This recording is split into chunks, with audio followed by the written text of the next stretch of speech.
Hello friends, आज हम लोग देखिए ऊष्मा रसायन के बारे में अध्ययन करेंगे। हम लोग ऊष्मागतिकी का प्रथम नियम, द्वितीय नियम, तृतीय नियम के बारे में अध्ययन कर लिए। तो आज हम लोग थर्मोकेमिस्ट्री के बारे में अध्ययन करेंगे।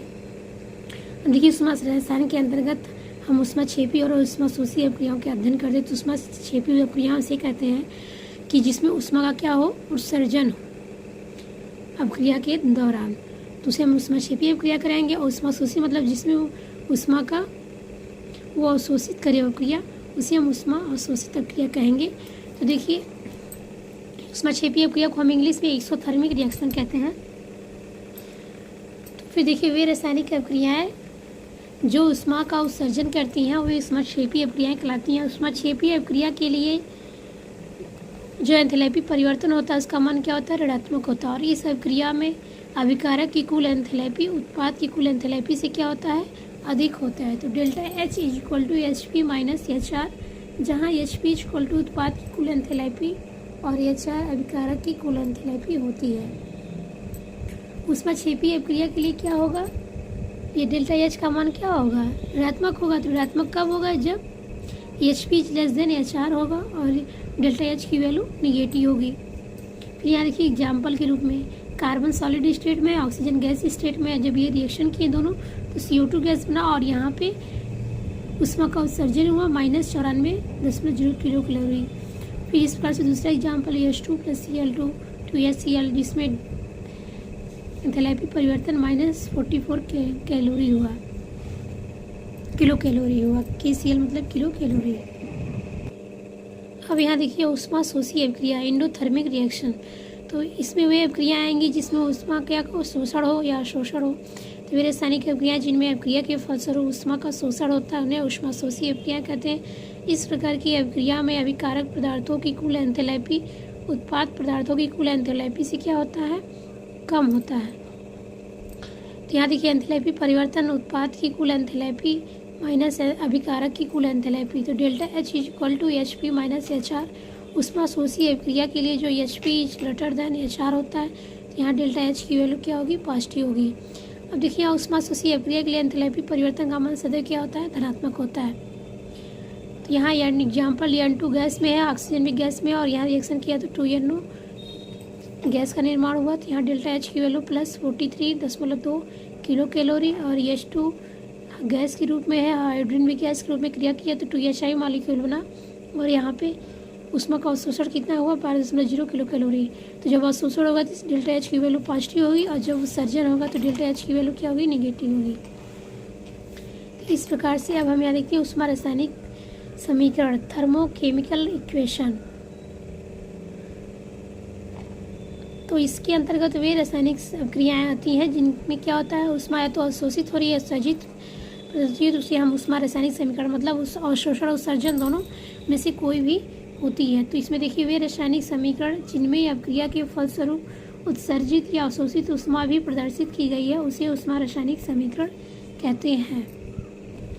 तो यहाँ देखिए एग्जाम्पल के रूप में कार्बन और ऑक्सीजन जब अभिक्रिया करेंगे तो CO2 गैस का निर्माण करेंगे और इसमें जो ऊर्जा, इसमें देखिए +94.0 किलो कैलोरी इस तरह से दिखाया गया है, मतलब उत्सर्जित हो रही है। और यहाँ पे देखिए कार्बन ऑक्सीजन, इसी को दूसरे शब्दों में देखिए इस तरह से लिखा गया है, CO2 गैस डेल्टा H की वैल्यू कितना ही है, -94 किलो कैलोरी, मतलब इतना ऊष्मा उत्सर्जन हो रहा है। जिसमें ये दिखाया गया है कि ऊष्मा उत्सर्जित या अवशोषित होगी तो उनकी यहाँ पे मान प्रदर्शित किया जाएगा कितना किलो कैलोरी एंथैल्पी परिवर्तन अवशोषित कराती है, यहाँ रिप्रेजेंट किया गया। और इसको देखिए दूसरे फॉर्म में लिखने का ये तरीका, अगर इस तरह से लिखा गया है, इस तरह से दोनों सही है। तो यहाँ पे वही लिखा गया है कि कार्बन तथा ऑक्सीजन की क्रिया द्वारा CO2 के बनने में 94 किलो कैलोरी ऊष्मा उत्सर्जित होती है। अब यहाँ देखिए दूसरा एग्जाम्पल में इस तरह से दिखाया गया कि जब हम नाइट्रोजन और ऑक्सीजन गैस को क्रिया कराते हैं तो 2NO का निर्माण होता है और इसमें 43.2 किलो कैलोरी ऊर्जा का उत्सर्जन होता है। और H2I2 जब ये सब क्रिया करते हैं 2HI के निर्माण में तो 12 किलो कैलोरी ऊर्जा ऊष्मा उत्पन्न होती है।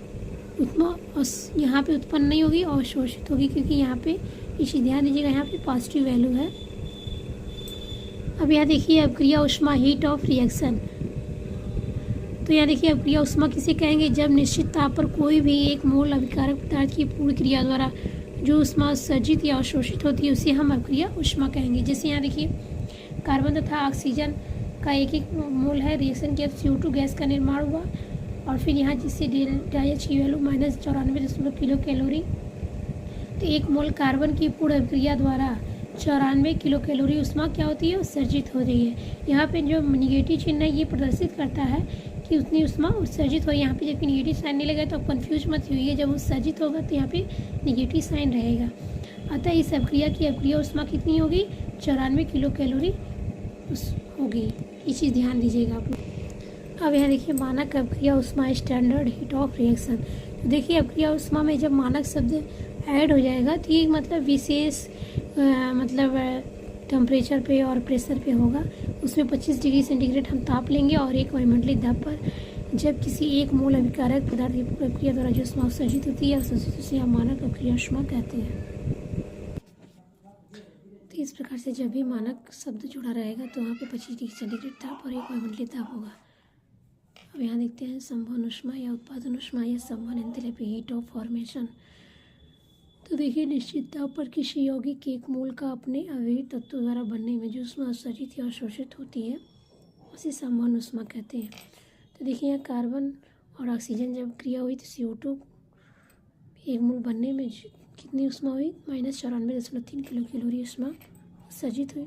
अब इस क्रिया में एक मोल CO2 का अपने अवयवी तत्वों कार्बन और ऑक्सीजन से बनने में 94.3 किलो कैलोरी ऊष्मा उत्सर्जित होती है। अतः CO2 की संवहन ऊष्मा कितनी होगी, 94.3 किलो कैलोरी होगी।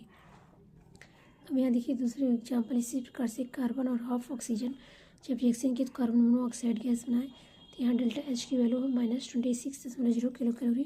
तो इस प्रक्रिया की CO की संवहन ऊष्मा 26 किलो कैलोरी होगी।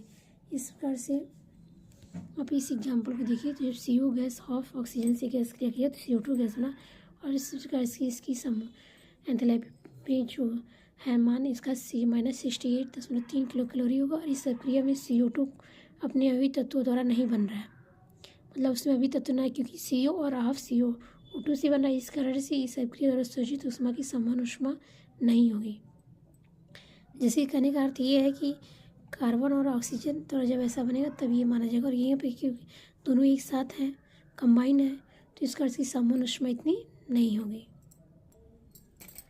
और यहाँ देखते हैं H2 गैस और क्लोरीन गैस जब रिएक्शन करते हैं तो 2HCl मॉलिक्यूल बनता है। तो यहाँ देखिए डेल्टा एच की वैल्यू -44.0 किलो कैलोरी। इस प्रक्रिया द्वारा उत्पाद HCl के 2 मोल बन रहे हैं, मतलब यहाँ पे 2 मोल, जिसके कारण से इसकी संवहन क्रिया निम्न होगी। तो यहाँ पे half H2 plus half Cl, यहाँ HCl।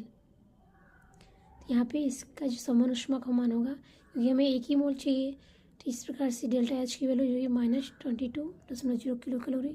अतः HCl की संवहन ऊष्मा होगी 22 किलो कैलोरी होगी। इस प्रकार से अब यहाँ देखते हैं मानक संवहन ऊष्मा। अब तक हमने संवहन ऊष्मा देखा, अब हमने से मानक संवहन ऊष्मा। तो देखिए जब मानक शब्द जुड़ेगा तो वहाँ पे ये चीज़ कॉमन रहेगी, 25 डिग्री सेंटीग्रेड और ताप और एक वायुमंडलीय दाब पर एक मोल यौगिक का अपने अवयवी तत्व द्वारा बनने में जो ऊष्मा निर्मुक्त होती है या अवशोषित होती है मानक संवहन ऊष्मा, उसे हम कहेंगे। फिर यहाँ देखते हैं दहन ऊष्मा या दहन एंथैल्पी, हीट ऑफ कंबक्शन। तो देखिए निश्चित ताप पर जब इसे हम एक मोल पदार्थ के पूर्ण दहन, क्योंकि दहन ऊष्मा है तो यहाँ पे पूर्ण दहन या ऑक्सीकरण, दहन होने में ऑक्सीजन का प्रयोग होता है, इसलिए यहाँ पे ऑक्सीकरण द्वारा जो ऊष्मा निर्मुक्त होती है उसे हम दहन ऊष्मा कहते हैं।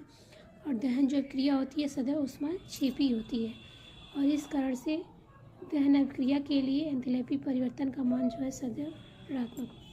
तो यहाँ देखिए एग्जाम्पल के रूप में कार्बन ऑक्सीजन रिएक्शन किया तो CO2 गैस का मान डेल्टा एच की जो वैल्यू है -94.3 किलो कैलोरी होगा।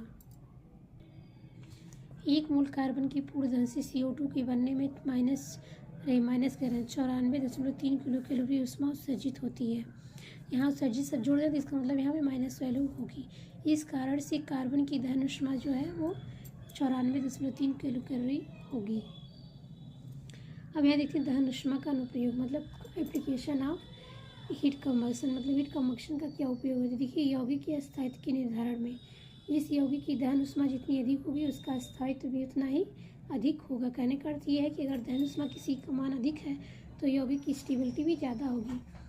संवहन या संवहन ऊष्मा ज्ञात करने में, संवहन या उत्पादन ऊष्मा ज्ञात करने में यौगिक की दहन ऊष्मा ज्ञात होने पर उसकी उत्पादन ऊष्मा ज्ञात कर लेते हैं हम। अब यहाँ देखिए एक एग्जाम्पल है क्वेश्चन के रूप में, कार्बन तथा कार्बन मोनोऑक्साइड की दहन ऊष्मा इतनी इतनी है, तो कार्बन मोनोऑक्साइड की समूह ऊष्मा ज्ञात है। तो आप इक्वेशन पहले लिखिएगा, कार्बन और ऑक्सीजन के मॉलिक्यूल रिएक्शन करके CO2 गैस का निर्माण हुआ, तो डेल्टा H की वैल्यू कितना दिया है 94। तो यहाँ पे उत्सर्जित हो रही है तो आप यहाँ माइनस चिन्ह लगा दीजिए, 94.3 किलो कैलोरी एक समीकरण एक। और फिर लिखा उसे कार्बन मोनोऑक्साइड, तो carbon monoxide half O2 CO2 minus 68.3 kilo calorie. तो ज्ञात करना क्या है, CS हाफ O2 CO, मतलब आपकी CO, तो समीकरण एक में से समीकरण दो को जब हम घटाएंगे तो ये आपको प्राप्त हो जाएगा। तो इस प्रकार से देखिए समीकरण में समीकरण दो को घटाएंगे तो यहाँ पे जो वैल्यू सेम है वो कट हो जाएगी। देखिए यहाँ पे वैल्यू सेम है, कट हो जाएगी, और ये सी होती ये इधर हो जाएगा, और ये घटाना तो माइनस चिन्ह इधर इधर आएगा, तो समीकरण में जैसे होता है। फिर यहाँ पे कार्बन हाफ ऑक्सीजन, और यहाँ पे ये वैल्यू आ जाएगी घटाने पे, क्योंकि यहाँ पे माइनस चिन्ह लगेगा, तो यहाँ भी ये वैल्यू प्लस हो जाएगी, तो घटाएंगे तो यहाँ माइनस 26 किलो कैलोरी वैल्यू प्राप्त होगी। तो आज यहीं तक। हमारे चैनल को ज़्यादा लाइक करिए, शेयर करिए। धन्यवाद।